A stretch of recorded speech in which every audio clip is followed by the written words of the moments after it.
the clients are asking us, we are this price and the competitor is, they've dropped their price, what do we do? The answer is, should we test it? It goes back to conversion rate. Because if you can maintain the same price and maintain the same conversion rate, then no, you don't need to drop price. Like maybe your competitor has a really crappy offer and they're just dropping price to compensate for it, but the end result is conversion rates are the same. I think you're fine. You don't want to like race to the bottom with prices either, because if they're dropping it and then you're dropping it and everyone keeps dropping prices, then where do you kind of end up?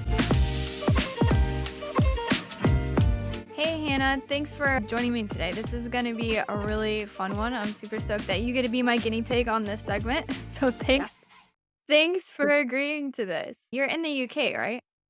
Yep. So we're based in London. Very cool. Very cool. And you run the agency Red Dog PPC, right? Yeah, that's right. So we've been going for about a year now. Very cool. I was trying to remember where we got connected. Yeah, probably on LinkedIn, but I think that I'd been following some of your stuff when I was working in different agencies, and I can't remember who reached out to. I think you probably, who knows? Somewhere along the line when we ran into each other. Yeah, and I'll definitely put links if you want to check out Hannah's the agency or her on LinkedIn. Like you'll see all the links in the description if you want to check it out. But yeah, I am super stoked to go through this like really interesting. So I found this post that got the wheels spinning. I don't know about you, like always looking for that, aha, okay, that's interesting moment. I think that's something that's not just solely PPC. Yeah, for sure. I don't know about you, but like for me, inspo comes from a lot of places. I find out when I go outside of like the Amazon advertising bubble, it seems like I get more inspo that way. I think it can come from anywhere, can't it? Sometimes you just have that like lightning bolt moment. You think, oh, actually, that translates into what I was doing earlier, or that's completely different industry, but actually it's the same sort of common features, I suppose. Yeah. Do you have a favorite place you go to find those, or you just happen across them? To be honest, I happen across them. I find that LinkedIn is incredible for just scrolling through, and then I'll end up in like, I don't know, a rabbit hole of just watching video after video, and I'll think, why am I even watching this? Like, I don't know how I've gotten here. I don't know. For me, it's always like I'm like, why am I doing it? And then the fifth video and it's, oh yeah. Like, Exactly. But that's why you do it, isn't it? yeah. Get them in the end. I've been finding a lot of inspo from people in the Google ad world, seeing as like Yeah. it's still a pay-per-click platform for a lot of, I've been finding that kind of interesting to dig into, like for outside inspo. Google's really interesting. Obviously, I think that there are a lot of similarities because they're both pay-per-click. Yeah. Obviously, very different platforms in other ways Yeah. as well. Yeah. And a lot of times I think different goals for running it sometimes depending on. I think there's a lot more different kind of things that you can do on Google. And obviously, Amazon's kind of catching up to that as well, aren't they? But Google's still been there that much longer. Yeah, they definitely have, I guess the way I see it, it is different platform, like different levers to pull, different objectives, different behaviors to the platform. You don't want to completely translate like everything. We've both seen that where someone like, oh, we're going to take this thing and plug it into Google Ads and like it does, or Amazon ads, and it like just doesn't perform the same because everything is going to have its nuances. Yeah, we do help some clients with Google advertising as well. And we have some sort of Google ads for attribution and things like that. And it's interesting because you get so much inspiration, I think, from Amazon as well, especially like your keyword reports and things like that. Whilst translate well, but then we always cross-reference it with the keyword planner just to make sure that, because you can get varying CPCs and things like that as well. So you can't just go in and say, okay, this keyword's working on Amazon. That'll work really well for you on Google, because it just won't. Yeah, that's true. We get some clients who ask, I just have one request we're working on now on like, hey, what keywords are working best on Amazon? And they want to translate that to Google Ads. But yeah, we definitely want to double check, cross check things if you're going to do that. 100%. Cool.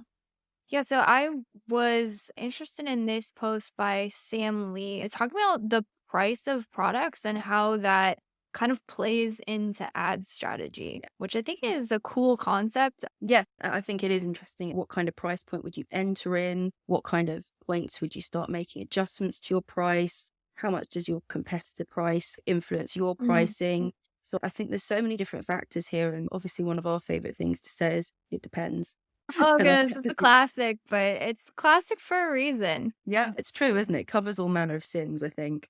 Yeah. I don't know what you say to clients about advising them on like their initial price point. Yeah, it's tough. I get that it's really tough. I actually did a whole interview. I could totally link that down below as well with Jay from AZ Seller Kit on strategy for price changes, because as an ad agency, we don't touch the pricing because that backtracks into, I mean, like your cost of goods and your supplier. Like it starts unwinding this whole ball of things that just we don't need that information from the client. We get the cost Yeah. of goods, but I'm gonna be like, what's the relationship with your client? Can you get cheaper on your? That's a whole thing that's up to the brand owner. It's still, we do go through and we see the market. We notice, hey, your conversion rates are dropping month over month and your competitors are lowering their prices. So now we're no longer as attractive in the market.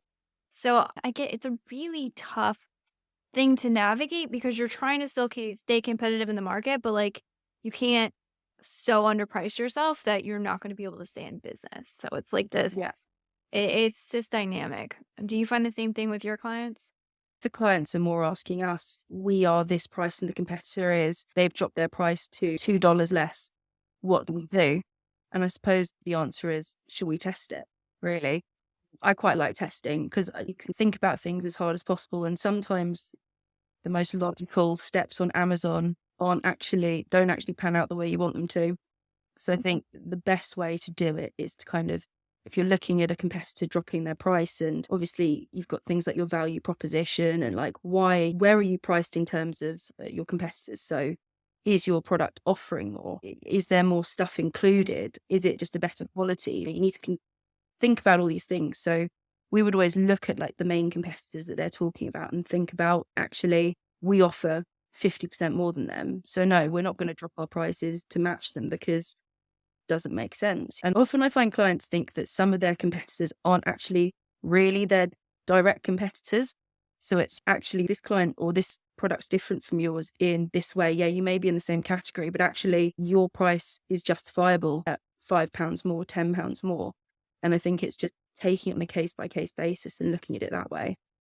Yeah, definitely agree. Would you say, so for me, I think the way I would approach it as far as like determining do we need to drop prices, I think it really, a lot of it goes back to conversion rates. Because if you can maintain the same price and maintain the same conversion rate, then no, you don't need to drop price. Like Yeah. maybe your competitor has a really crappy offer and they're Yeah. just dropping price to compensate for it, but the end result is conversion rates are the same. I think you're fine. I think a lot of sellers, when they start like second guessing themselves, or when we as an agency are like, okay, we're really struggling to maintain our KPIs are, okay, it's a conversion rate issue. And therefore one of the things, the factors in our like hierarchy of, okay, what's going on here is definitely checking competition. And then if you realize, okay, they've dropped prices, then it almost becomes like this rabbit hole that leads down to potential maybe price changes versus us being like, all right, should we analyze prices like once a month? Yeah. If your conversion rate's not dropping, Mm. then it's not really a massive reason to drop prices. And also you don't want to like race to the bottom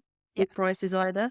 Because if they're dropping it and then you're dropping it and everyone keeps dropping prices, then where do you end up? Yeah. Yeah. Definitely. We had a issue once with, there was one competitor in the space who, I think it's on a monthly basis or maybe every other month.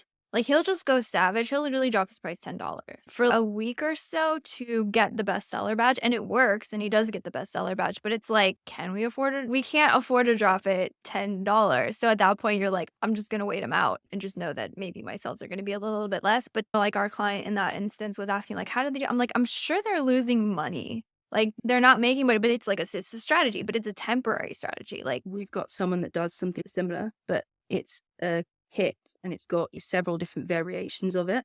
And so they always lower the price on one variation, but it's like their worst variation. So they end up winning like the bestseller badge.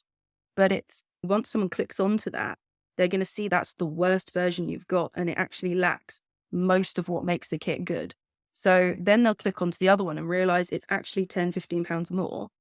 And they're not going to buy it at that rate because they see that everyone else is like only a few pounds more expensive and they've got everything included. So why would they do that? Sometimes I think that like it's a bit of a desperate attempt to gain some sort of relevancy. Depends on your product, doesn't it? yeah, I think it goes back to, you want to run good ads, you want to make good sales, you want to have a good conversion rate, like don't have a crappy product. Like Yeah. As much as that's I don't know, sometimes as, like, an ad person, because 'cause I'm like, "That's the one lever I pull is ads." Like, I can do that. It seems like a cop out, "Hey, don't give me a crappy product to advertise." And in all Yeah. honesty, if you can get a product that people want in a good space that's not too competitive, like, you can get a lot of other things Yeah. and still make it. No, I agree. I agree. And I think, to be honest, when I've seen competitors do this is usually at like peak seasons like Prime Day and Mm, in the run up to Christmas, when actually CPCs are a lot higher anyway. yeah. So I'm thinking you're definitely not making money on that. And you've got a higher BSR in general. There are other things that kind of don't make me worry. They're Yeah. sitting at a lower price point. So I don't think price is the be all and end all. I think Mhm. it's something that maybe we can get too hung up on.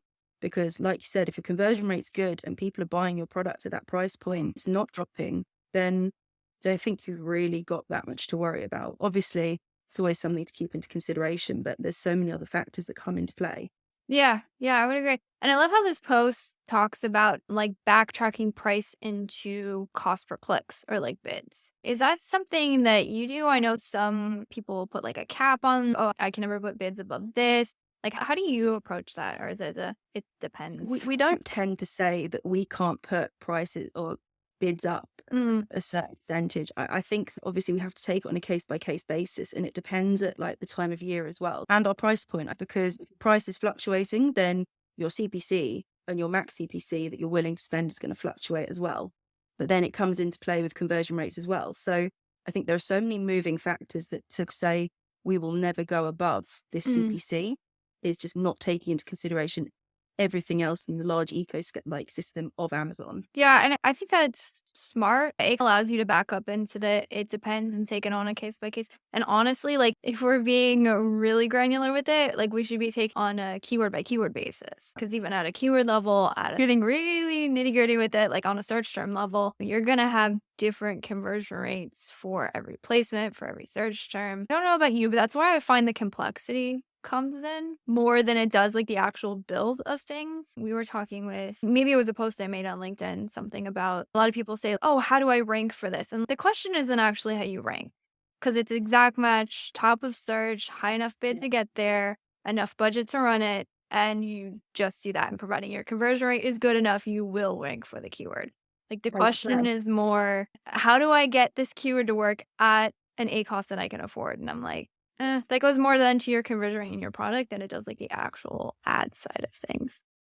Yeah, exactly. Sometimes top of search is just not where you want to be profitable. And I think we do idolize top of search as like the holy grail of PPC. But actually, sometimes if you're looking in the placement report, you find that rest of search performs 3 times better than everywhere else. Sorry, Mhm. our energy efficient lights have just gone off for a minute and just wave things that go. We always take that into consideration as well. If we're at top of search, but we're bleeding money, then Yeah. we don't want to be at the top of search. You want to be where the product is most profitable. Obviously, you want to sell as much of it as possible, and you're going to sell the most at top of search because people are seeing it. But if it's not profitable, then there's no point.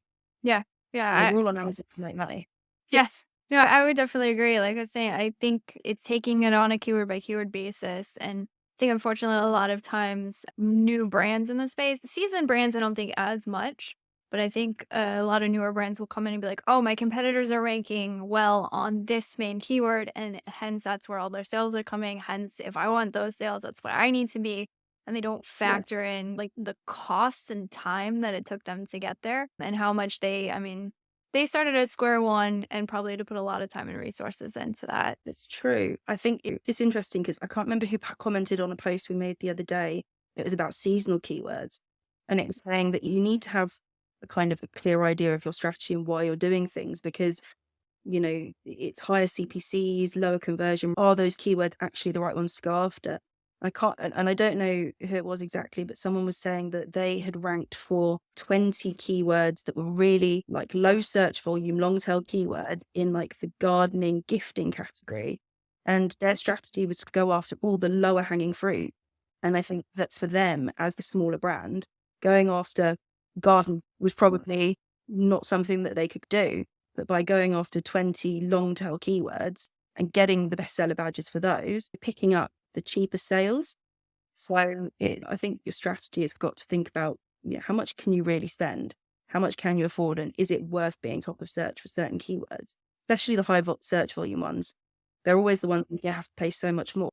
Yeah, I would definitely agree with that. And some of those, if we could convert and get the cost per clicks on those high volume keywords, that again made sense from a profitability standpoint. Like we would both say, hey, yeah, double, triple, quadruple down on that. That makes total sense for the brand. But a lot of times I think what we're seeing is, hey, the top competitors have been there for a long time. They've honed in their product. They've gotten tens of thousands, 100,000s of reviews sometimes. You're like, hey, for you to come in with 2 reviews, 50 cents less, maybe Yeah. not quite as good of a product just because you don't have the maybe initial capital or maybe you're testing the market. Don't expect you're going to knock the best sellers off a weekend. No, it's funny. This has been awesome. I super appreciate you joining in. I warned you ahead of time. I do how to have a quick lightning round. I just pick a brain, 5 different Go on then. questions. So if you're down for it, I got That's 5 fine. questions to throw at you rapid fire. Come on then, let's do it. Awesome. So ACOS or tacos? Tacos. Always tacos. All right. So dynamic up and down bidding or placement percentages? I like the placement percentages. You've got a lot more control over that, I think. I had some bad experiences with dynamic up and down. I don't know about you. I Same. It's probably my least favorite of the bidding strategy. think most of the time we just don't touch that. Yeah. All right. So what was the last campaign you launched? So we've been launching a lot for basically across all the clients, and Destiny from Better MS has been talking about this recently as well. It's the video ad for top of sponsored brand search. So we've been launching a lot of that, and actually we find that when we're paying something like £20-25 per click for some of those static sponsored brand headline ads, actually it's £4 or £5 a click for the video one. And obviously for brand awareness, it's incredible because you can do so much more with a video. So I definitely recommend for everyone to be doing that at the moment. Yeah, for sure. For the people listening in, that is sponsored brands video directed to a store page is how you get that placement. Cool. All right. So last 2, favorite new Amazon ad feature. That's probably that's what we've been doing quite a lot at the moment, to be honest. Yeah, it's a really sweet update. I will have to agree with you there. All right, and last one before we let you go. If you could change one thing about the Amazon ad platform, what would that be? Less competitive. I'll take that one. I don't think it's slowing down, but I would take that. I love it. This has been super fun. You've been very gracious. Again, if you want to get in touch with Hannah or check out her agency, definitely check the links in the comments. I'll probably link your LinkedIn down there as well. Okay. Yeah, it's been fun. No, thanks for having me.